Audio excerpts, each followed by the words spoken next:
Antes de empezar, no te olvides de suscribirte a nuestro canal y activar las notificaciones para mantenerte al día con las entregas y las actualizaciones.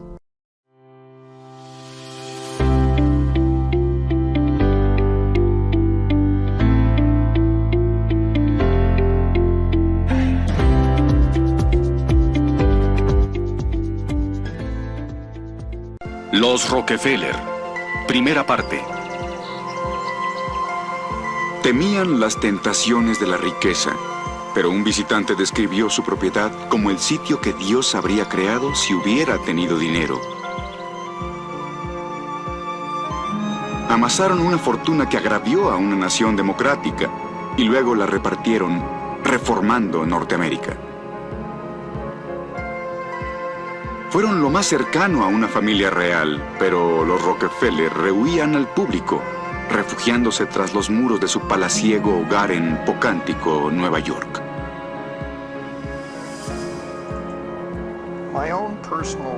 Mi experiencia personal de niño era un sitio que por una parte era una especie de Edén.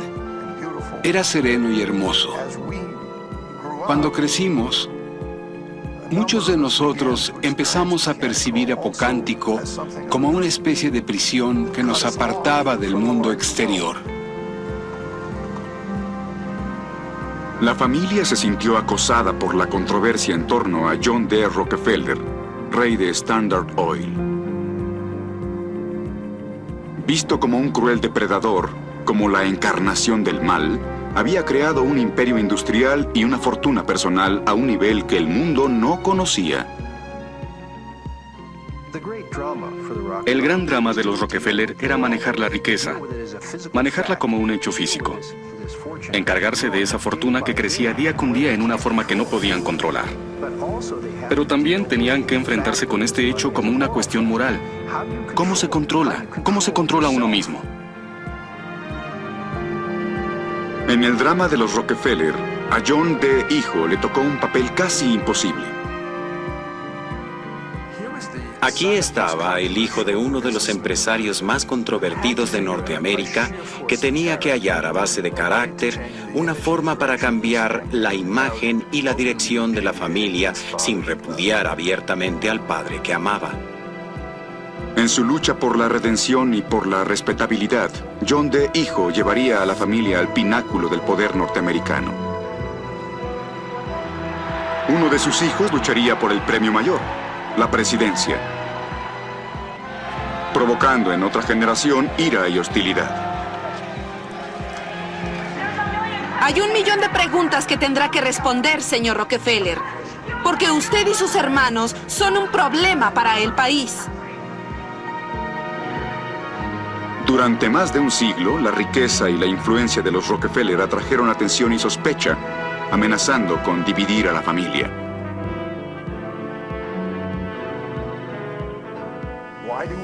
¿Por qué queremos preservar este poder? ¿Por qué queremos dedicar nuestras vidas a conservar estas instituciones que fueron creadas por la familia? ¿Cuál es el propósito de todo esto? Creo que para nosotros es darnos cuenta que el verdadero dilema es la integración del poder con la bondad.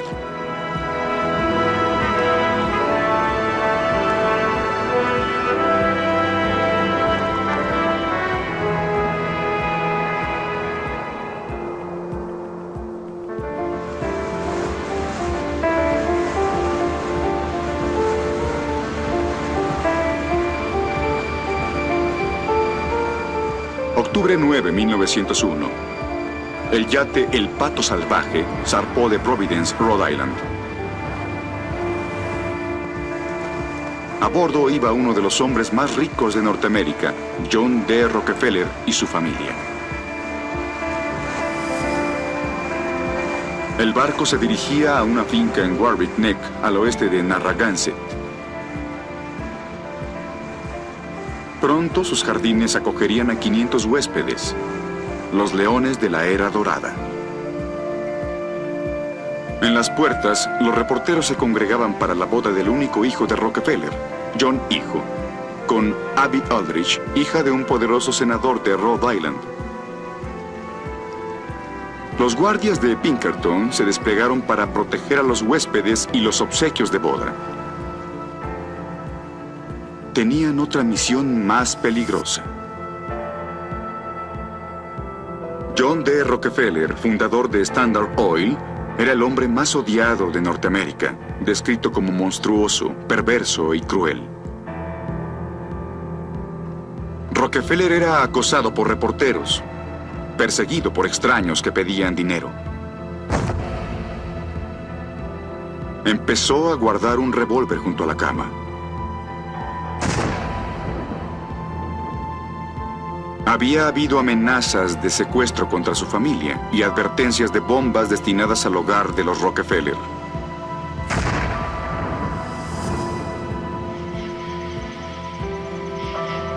Esta era una familia bajo sitio. Le tocaría a la nueva novia y al sumiso y obediente hijo oprimido por la carga de ser un Rockefeller encontrar una salida para la familia.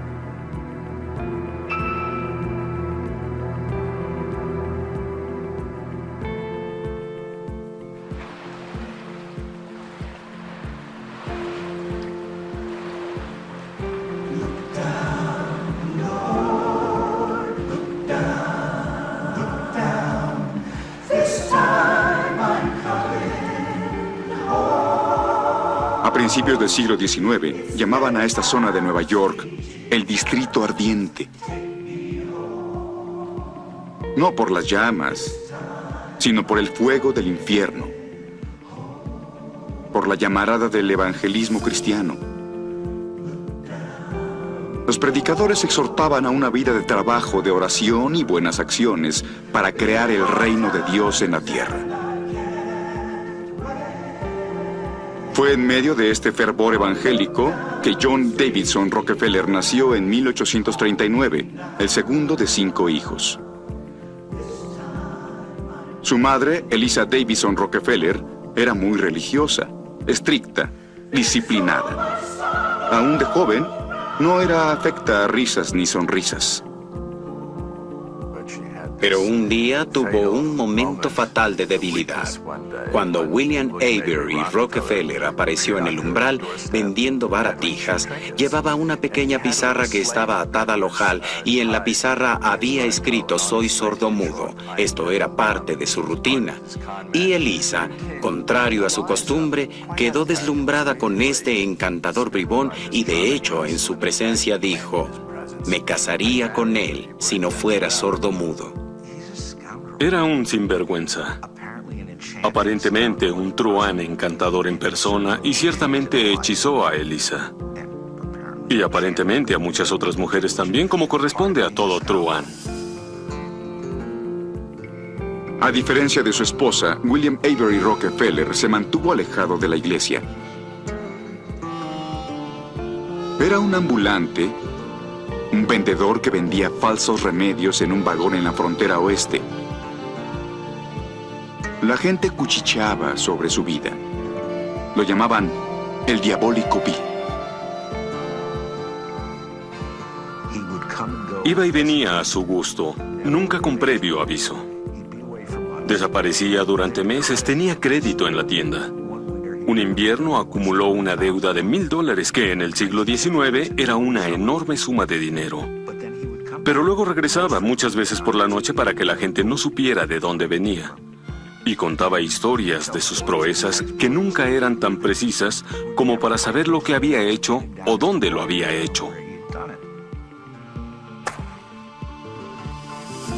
La risa y la música del diabólico Bill inundaban la casa.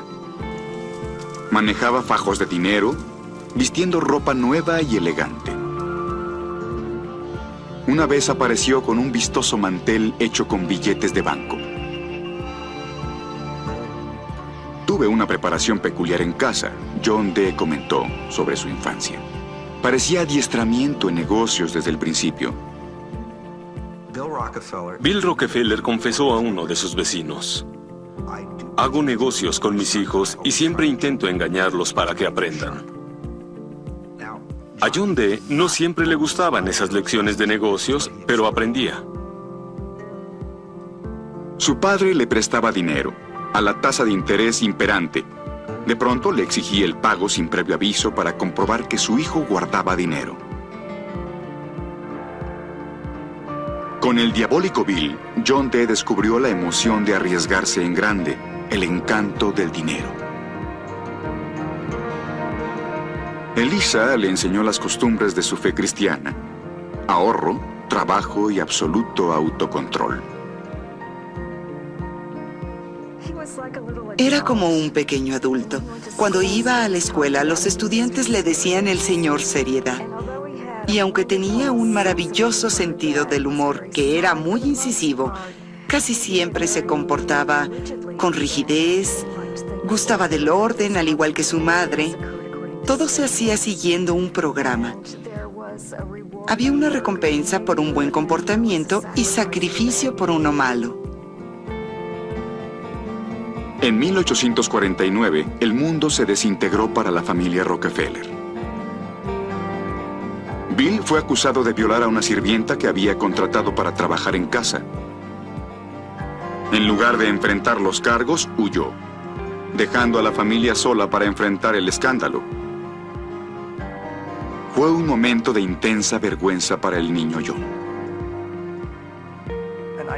Creo que ante las lenguas viperinas de la gente del pueblo, John D. Rockefeller adquirió un temperamento cauteloso, reservado e independiente. Porque la gente siempre estaba murmurando sobre su padre y John D. no sabía la verdad sobre su padre. Pero creo que pensaba que podía acallar los rumores adoptando una actitud dura y estoica.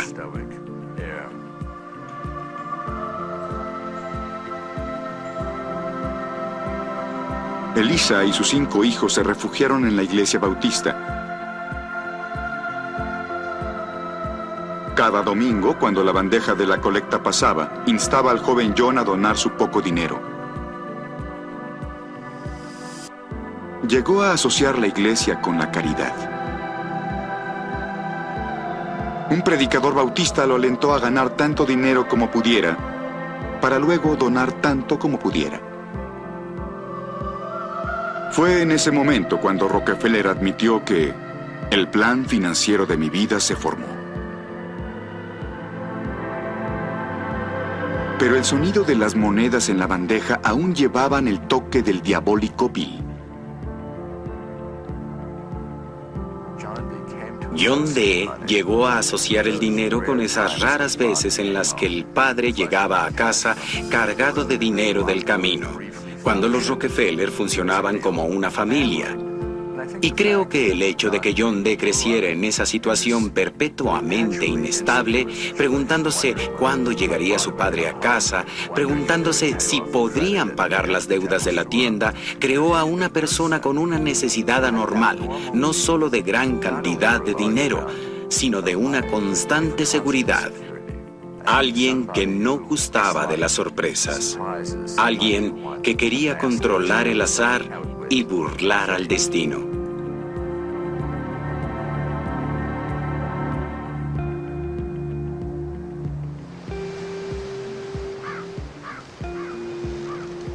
El destino le deparaba a John D. una sorpresa más.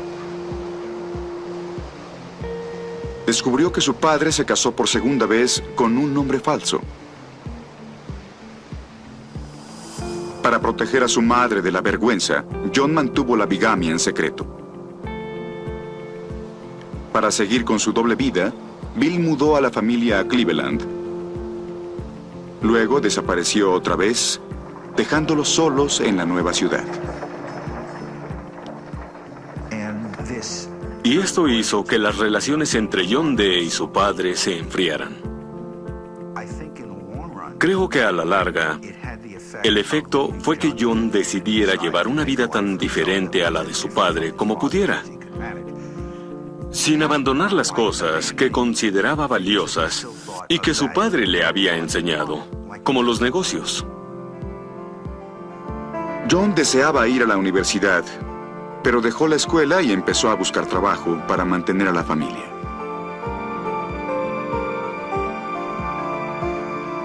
No fui a ningún comercio pequeño, dijo. Buscaba algo grande. Encontró un trabajo como asistente de contador y se entregó a él con la intensidad de un misionero. Desde que empezó a trabajar, no había nada superficial o frívolo en este joven de 16 años. Cuidadosamente revisaba cada factura y saltaba ante errores hasta de unos cuantos centavos. Le sorprendía la negligencia y la ineficacia de sus jefes, que eran mucho más experimentados. Y creo que eso fue lo que distinguió a Rockefeller desde esa edad. No tanto una inteligencia arrolladora, sino la forma sistemática, cuidadosa y minuciosa con la que hacía las cosas. John empezó a llevar un libro de cuentas, anotando cada gasto, grande y pequeño. Para él, los números eran sagrados. El libro de John Dee se convirtió en una especie de conciencia, diría yo. Registraba sus contribuciones a varias causas: a la iglesia, cada centavo que daba a una niña pobre que veía en la calle, a las causas abolicionistas, y lo usaría durante toda su vida como una forma para evaluarse. Renglón tras renglón, al crecer sus ingresos, su ambición aumentaba. Pidió prestados $1,000 al diabólico Bill con intereses y empezó el negocio de comerciar con mercancías, comprando y vendiendo carne y granos. Tenía 18 años.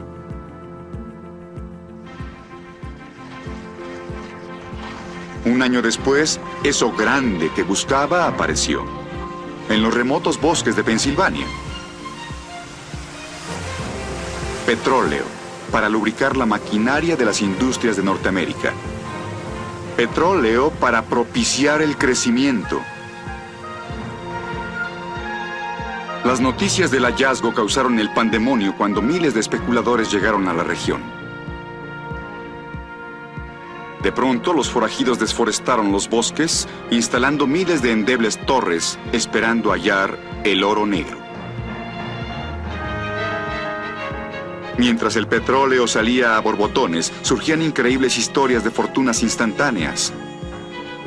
Entre los empresarios que llegaron a la región estaba John D. Rockefeller. No era ningún forajido. Vio que la perforación por el petróleo era un negocio riesgoso. La refinación y no la perforación, decidió, era en donde el dinero se obtendría. Pronto una nueva vía enlazó a Cleveland con la región petrolera. Rockefeller construyó su refinería a un costado. Fue una de las primeras en la ciudad en producir queroseno, un nuevo combustible para lámparas que era barato y limpio. La luz del hombre pobre, como lo llamaba John Dee, llevaría un nuevo resplandor a los hogares norteamericanos. La creciente demanda, estaba convencido que lo haría rico. Nunca olvidaré lo hambriento que estaba en esos días, escribió después.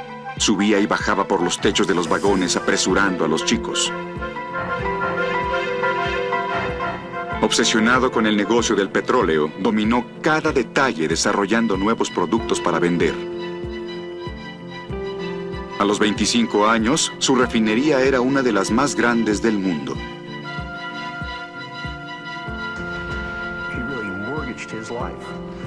Realmente hipotecó su vida por completo. Pidió prestados decenas de miles de dólares, equivalentes a los millones de hoy. Tenía el poder de esa visión de que aquí estaba su destino. Aquí estaba el destino del país, que el país iba a remontarse a la grandeza en esta marejada de petróleo. Y constantemente sentía que inevitablemente triunfaría de forma fundamental. Honestamente creía que tenía vocación para hacer dinero, que era un don que le había sido conferido por Dios. Así como algunas personas cantan ópera y otras pintan bellamente, él tenía una aptitud especial para adquirir riqueza y pensaba que era un obsequio de Dios.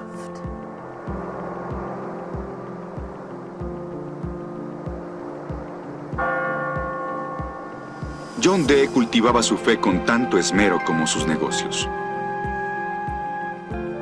Siendo un humilde empleado, pagó por la libertad de un esclavo y ayudó a un orfanato católico. Al enriquecer, sus donativos fueron más generosos, especialmente con la iglesia de Cleveland. Se enamoró de esta iglesia. Barría la capilla, tocaba la campana, encendía las velas, enseñaba el catecismo. Parecía hallar en la iglesia un refugio del tipo de pecado que encontró en su padre. Pronto, a John le atrajo una joven tan devota y decidida como él. Laura Spellman fue una feminista en 1850. Fue la representante de la preparatoria, la clase que se graduaba, la misma donde iba John D. Y el título de su discurso fue "Puedo remar mi canoa". Era un alegato del sufragio femenino en 1855. Cuando John la cortejó, fue muy diferente a los otros jóvenes del grupo que también la cortejaban, llevándola a bailes y a fiestas. Él llegaba a su casa y a veces tocaban el piano juntos, pero también se sentaban con sus libros de cuentas, revisándolos juntos. Ella aparentemente los hallaba tan interesantes como él. El 8 de septiembre de 1864, John y Laura se casaron en una pequeña ceremonia privada.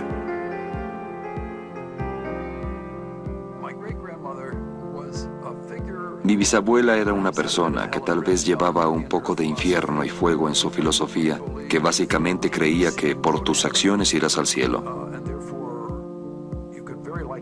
Por lo tanto, uno podía ir al infierno si no estaba adecuadamente motivado y realizado. Como su devota madre, Laura reforzaba la creencia de John de que estaba haciendo el trabajo de Dios, no solo en la iglesia, sino en los negocios. El futuro de Rockefeller, sin embargo, estaba ligado a una industria con problemas.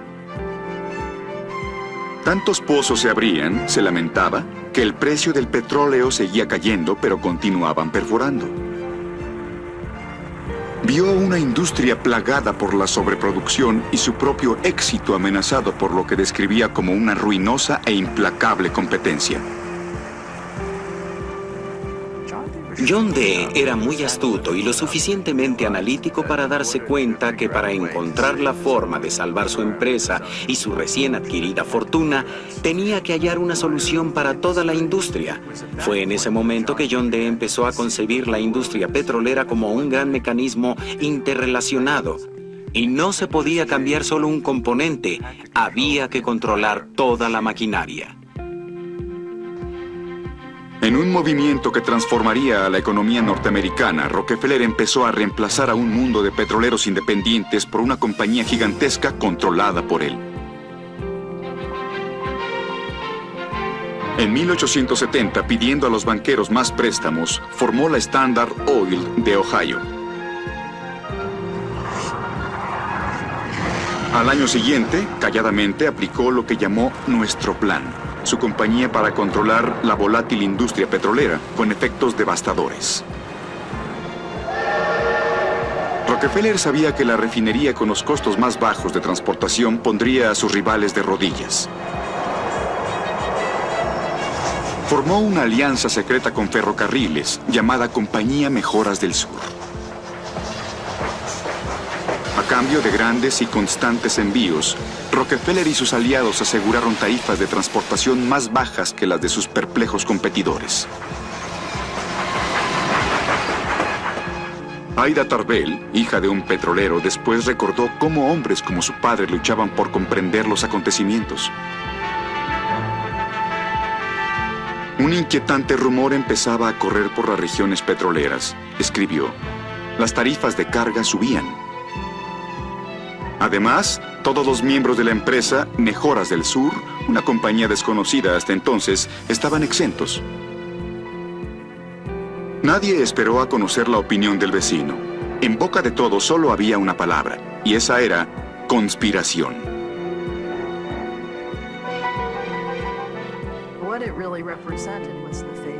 Lo que en realidad significaba era el rostro del monopolio. Inmediatamente se hizo evidente que la índole del negocio iba a cambiar en formas que serían su perdición. Y fue un duro golpe reconocerlo. Iban a quedar atrás. El nuevo mundo que les había sido abierto pronto iba a cerrarse. La imagen que siempre se usaba era la de una anaconda. Los apretones estrujantes de esta serpiente económica que se apoderaba de los empresarios independientes, sacándolos del negocio, llevándolos a una especie de trance económico en donde no había más alternativa que vender los capitales en esta conspiración. Era una conspiración, en realidad, una de las primeras grandes conspiraciones económicas del país. En un esfuerzo por frustrar el plan, muchos independientes se rehusaron a vender petróleo crudo a Rockefeller y asociados. Impávido, Rockefeller usó a la empresa Mejoras del Sur para intimidar a sus rivales de Cleveland. Su hermano y socio del negocio, William, definió el plan como la guerra o la paz, vender a Standard Oil o sufrir las consecuencias. Al principio se acercaban a sus objetivos con deferencia y halagos. Rockefeller mismo usó su amplia capacidad de persuasión presentando a Standard Oil como una hermandad basada en la cooperación. Tenía esa fe misionera de que estaba destinado a dirigir esta industria y cuando expropió a sus rivales no solo quería las plantas, también quería a los gerentes, pues no estaba interesado en enajenarlos. Prefería convencer a la gente para que le vendiera voluntariamente en lugar de agobiarlos con tácticas terroristas. Aunque, de ser necesario, podía recurrir a métodos muy duros para ablandarlos o, según su frase, para darles un buen susto antes de negociar con ellos. Rockefeller podía crear una escasez de los vagones que transportaban el petróleo. Salía y compraba todos los barriles del mercado para que el competidor no tuviera dónde guardar y enviar el petróleo. Incluso llegó a comprar todas las sustancias químicas necesarias para refinar el petróleo. Rockefeller dio instrucciones a Standard Oil para que se comunicaran en código. La compañía se llamaba Club. A John D. Rockefeller lo llamaban Chowder. Uno de los objetivos de Rockefeller era hacer creer que los refinadores que estaban acribillando los precios y actuando como competidores eran en realidad parte del imperio de Rockefeller. En solo 2 meses, se apoderaron de 22 de las 26 refinerías de Cleveland, demostrando la determinación que lo convertiría en la maravilla y en el terror de las empresas norteamericanas. Nadie conocía el sonido de su voz. Nadie lo había oído. Se amuralló y la gente que lo conocía, la gente que sabía que era implacable, tenía motivos para creerlo, porque ¿cómo iban a enfrentarse a alguien que no dudaba de sí mismo? A alguien que tenía una visión y que no tenía escrúpulos para alcanzarla, porque no cree estar equivocado. Cuando se decidía, más valía que vendieran la empresa porque iba a ser parte de Standard Oil. Metódicamente y en secreto, John D. Rockefeller estaba haciendo más que transformar una industria. Estaba cambiando para siempre la forma de negociar en Norteamérica. El día de las asociaciones ha llegado, declaró. El individualismo ha desaparecido para nunca volver. Para 1879, cuando Rockefeller tenía 40 años, controlaba el 90% de las refinerías de petróleo del mundo. En unos años controlaba 90% de la comercialización del petróleo y la tercera parte de los pozos petroleros. Este hombre tan joven controlaba lo que era no solo un monopolio nacional, sino internacional, de un producto que se convertiría en el punto estratégico más importante de la economía mundial.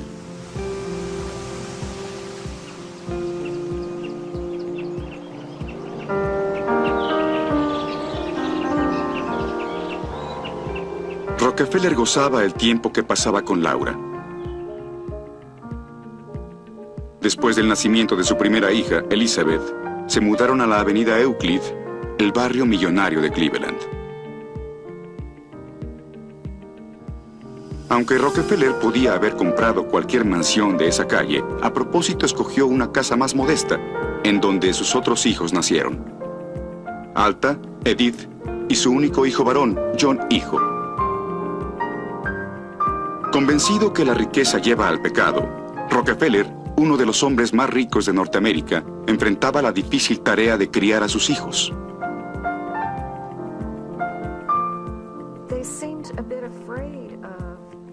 Parecían temerosos de esa riqueza.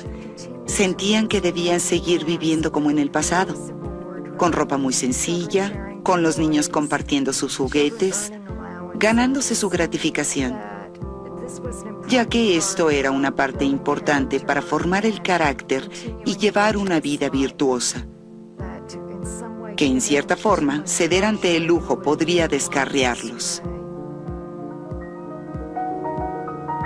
Laura obligó a John a usar la ropa heredada de sus hermanas hasta que cumplió 8 años. Una vez le confesó a una vecina: me alegro tanto que mi hijo me haya dicho lo que quiere para Navidad, pues ahora puedo negárselo. Después de que le diagnosticaron tuberculosis, los Rockefeller pasaron más tiempo en Forest Hill, su propiedad de 31.6 hectáreas en las afueras de Cleveland. No obstante la gran fachada, insistió que el interior permaneciera exento de todo lujo o pretensión. El dinero, recuerda a su hijo, era algo que estaba ahí, como el aire o la comida o cualquier otro elemento. Sin embargo, no era fácil conseguirlo. En el escenario en donde toda esta frugalidad y restricción se practicaba en casa, estaba rodeado por cientos de kilómetros cuadrados de jardines y lagos en donde podía patinar sobre hielo, rodeado por toda manifestación externa de riqueza, pero en el marco íntimo de la familia era criado como niño pobre. Para ganar dinero, John reparaba puertas, mataba moscas y afilaba lápices, registrando cada centavo en su libro como su padre. Iba a sesiones de oración y recitaba lemas de templanza sin quejarse. A los 10 años, había firmado un juramento para abstenerse del tabaco, de lo profano y de toda bebida intoxicante.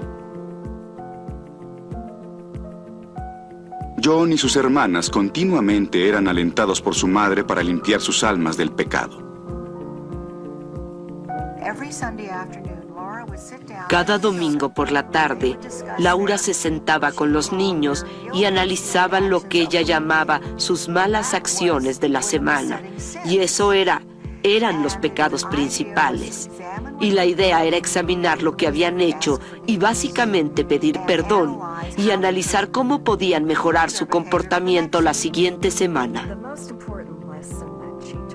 La lección más importante que enseñó a los niños fue: ¿cuál es tu misión? Y eso será lo que guiará tu vida. Servir a los demás. No estás aquí para tu propio gozo ni tampoco para orar. Tienes un propósito que va más allá. Laura era quien disciplinaba a la familia. Y John D., padre, era un complaciente, alegre e indulgente padre. Jugaba con los niños, con su hijo. Le enseñaba a patinar. Cuando crecieron, ataba un pañuelo blanco a la parte trasera del cinturón y guiaba a los niños en bicicleta por toda la finca. Rockefeller llevaba a los niños por los caminos sinuosos de Forest Hill, manifestando una emoción infantil que pocos conocieron.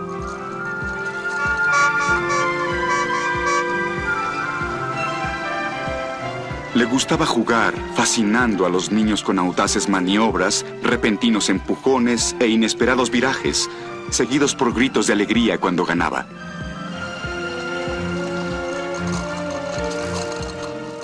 Su hijo recuerda: papá nunca nos dijo qué no hacer, Era uno de nosotros. Aunque Rockefeller era un alegre compañero para sus hijos, él y Laura los mantuvieron alejados del mundo exterior. Íbamos poco, prácticamente nunca, a las casas de los vecinos, recuerda John hijo. No tuvimos amigos de infancia ni amigos de escuela.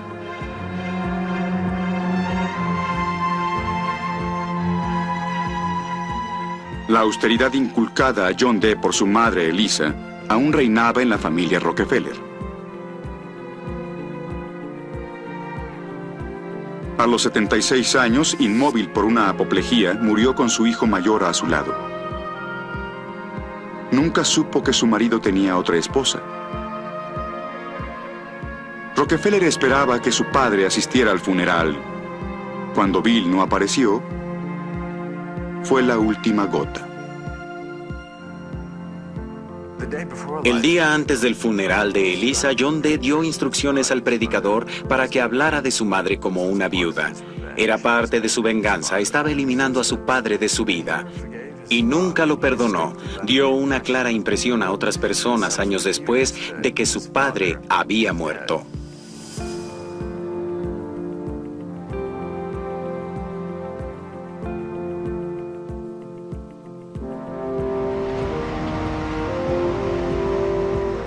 En 1883, Rockefeller mudó a la familia a Nueva York, centro de la floreciente economía de Norteamérica. El rey de Standard Oil empezó a transformar su empresa en algo más grande y poderoso de lo que el mundo jamás había visto. Rockefeller reinaba en un mosaico de empresas difíciles de manejar. Buscaba una forma para eludir la ley que prohibía fusionar las operaciones de negocios en diferentes estados. Su solución fue que los accionistas de 40 empresas cambiaran sus acciones por certificados de un fideicomiso de Standard Oil.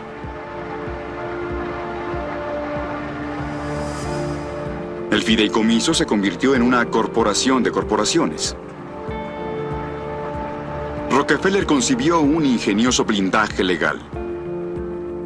Detrás de él, podría controlar su vasto imperio tranquilamente y en absoluto secreto.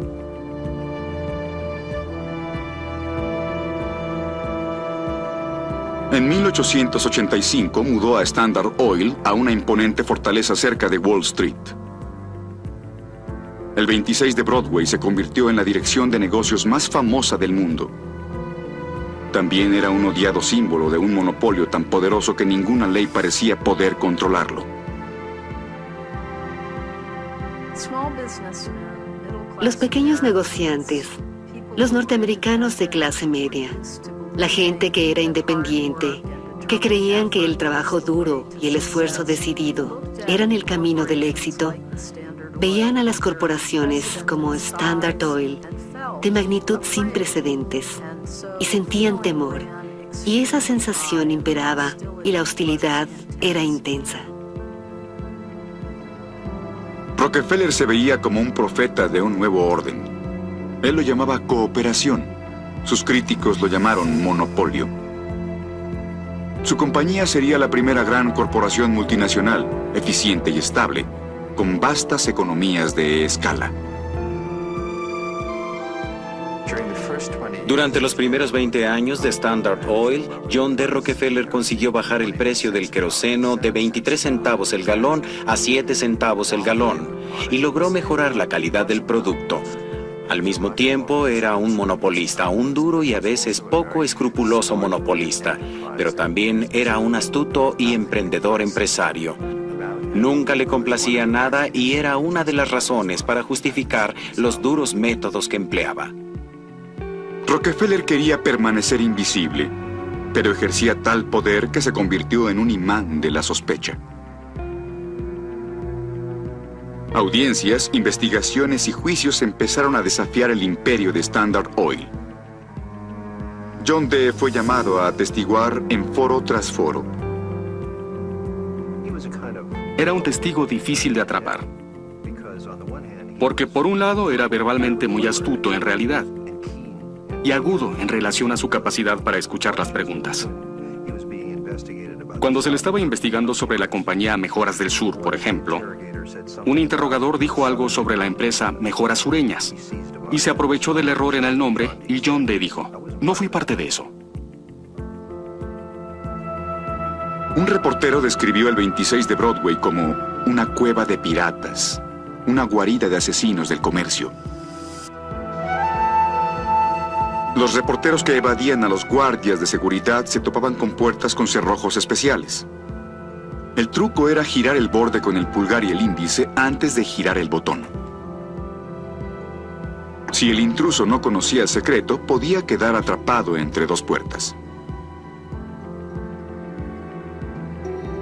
La mitad de Norteamérica quería linchar a Rockefeller. La otra mitad, pedirle un préstamo.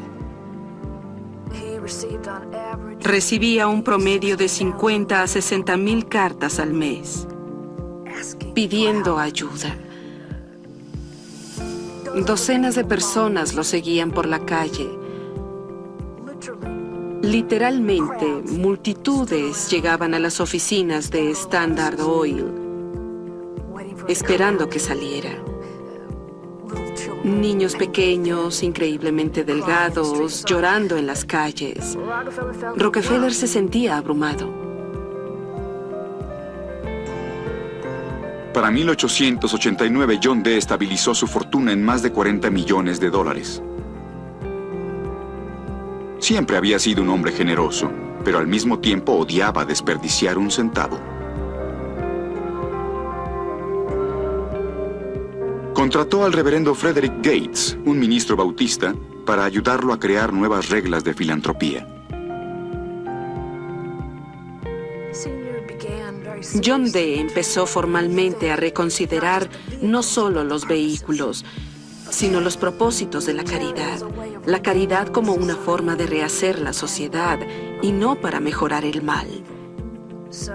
Curen la fiebre escarlata y no hagan otro pabellón de fiebre escarlata en un hospital infantil.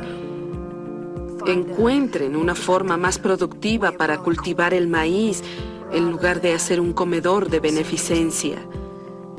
Estaba adelantado a su época y aún lo está.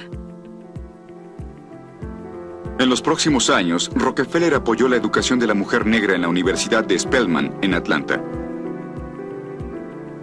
Fundó la Universidad de Chicago, el equivalente a la Liga de Universidades. Apoyó la investigación médica avanzada y las campañas de salud pública. Frederick Gates lo impulsó advirtiéndole: señor Rockefeller, su fortuna está creciendo como una avalancha. Debe distribuirla más a prisa de lo que crece. Si no lo hace, lo aplastará a usted y a sus hijos y a los hijos de sus hijos.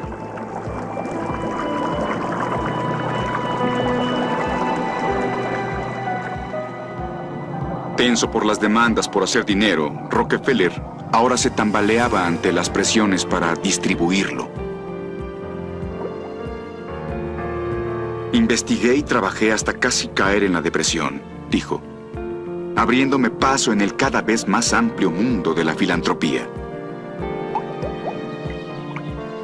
Debido a problemas estomacales, Rockefeller se alejó un tiempo del trabajo, refugiándose en Forest Hill. Para recuperar la salud, trabajaba al aire libre, montaba en bicicleta y comía sencillamente. Para fines del verano había aumentado 6.79 kilogramos. Sin embargo, se resistía a volver al trabajo y ahora reflexionaba en algo impensable: el retiro.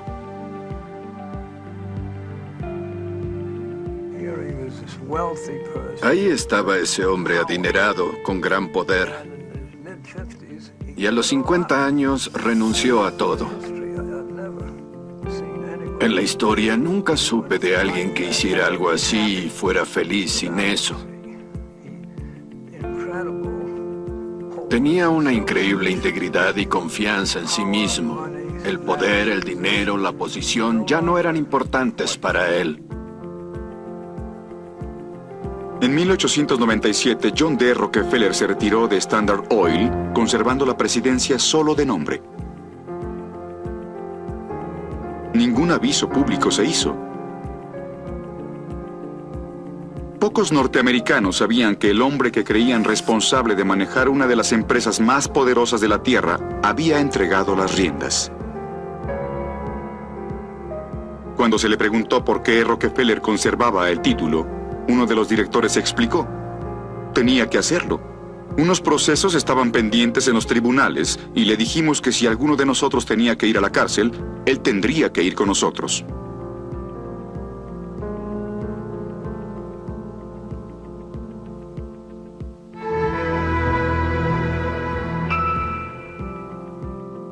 Como hijo único y heredero, John D. Rockefeller, hijo, tenía una carga muy pesada.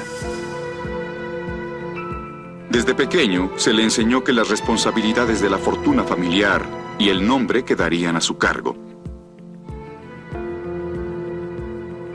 A los 18 años, había sufrido 2 colapsos nerviosos. John D. Rockefeller hijo tenía misiones casi imposibles por delante, porque cuando alcanza la mayoría de edad, su padre había triunfado más allá de los sueños de cualquier gente, incluyendo los suyos, hasta el punto en el que el hijo no puede igualar al padre. Además, ciertamente está familiarizado con el proverbio: a los que se les ha dado mucho, mucho se les exigirá. Y cuando se convirtió en adulto, se percató de que se le había dado más que a cualquier otro. Y por supuesto, se le exigiría más que a ninguno.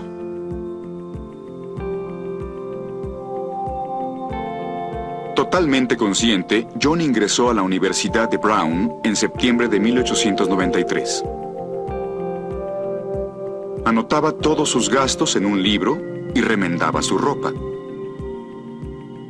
Poco a poco, empezó a liberarse de su estricta educación.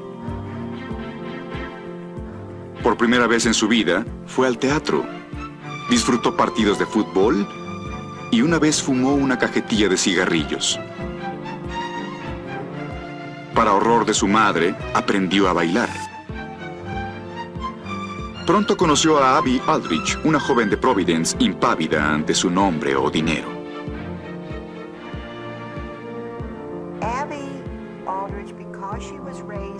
Abby Aldrich, como creció en una familia liberal, relajada y artística, fue como una inyección de dinamismo e interés en el gran mundo, del cual John había sido apartado. El padre de Abby, Nelson Aldrich, era un controvertido senador norteamericano de Rhode Island. Fue ferozmente criticado por la prensa por ser representante de los grandes fideicomisos. John admiraba la habilidad de Abby de ser leal a su padre e ignorar la crítica que originaba. Cerca de su graduación, aún veneraba a su padre y se sentía muy herido por los constantes ataques de la prensa.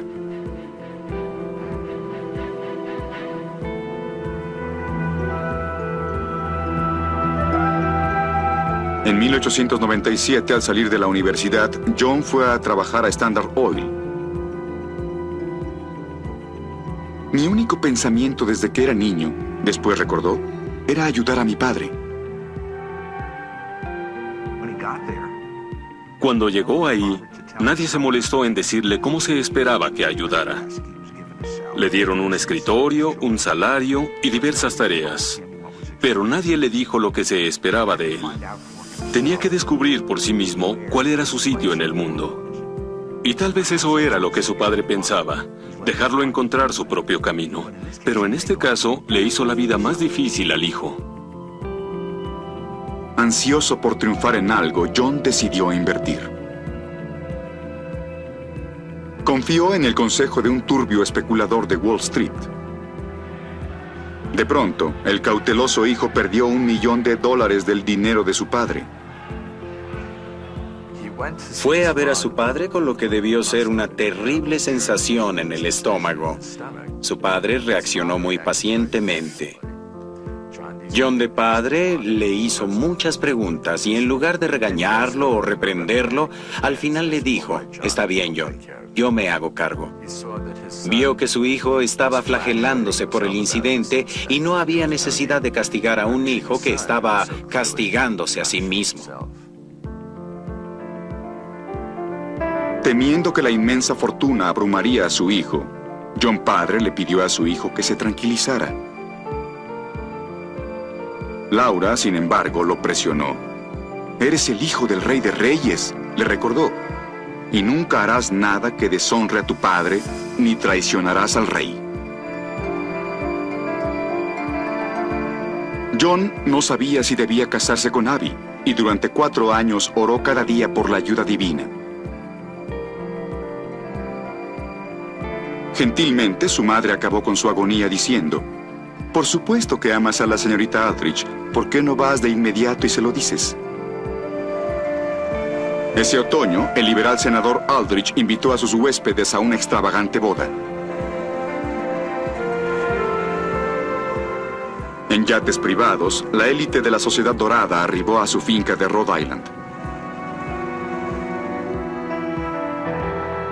Muchos reporteros veían esta unión de dinero y poder político en términos sombríos. Un reportero advirtió: «El principal explotador del pueblo norteamericano está aliándose en matrimonio con el principal maquinador». Para los austeros y controlados Rockefeller, la nueva esposa de John sería una influencia liberadora. Cuando se casaron y John dijo: «Tendrás que llevar un libro de cuentas», ella respondió: «No, no lo haré». Y cuando le dio $1000 como obsequio de bodas, un hecho muy interesante en sí mismo, ella lo donó a una asociación de Providence. De inmediato fue evidente que ella se impondría. Abby se unió a los Rockefeller cuando estaban por entrar en el momento más doloroso de su historia. Su esposo estaría muy pronto a la luz del escrutinio público, al lado de su padre.